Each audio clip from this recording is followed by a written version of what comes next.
একদিন আমি মাঠে গিয়েছিলাম। হঠাৎ করে একটি বাঘকে দেখে আমি খুব ভয় পেয়ে যাই। ভয়ে আমি মাটিতে পড়ে যাই এবং কিছুই করতে পারছিলাম না।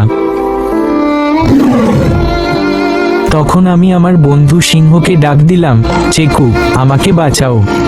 চেকু এক মুহূর্ত দেরি না করে ছুটে চলে এল। সিংহ এসে দেখে আমি বিপদে পড়েছি।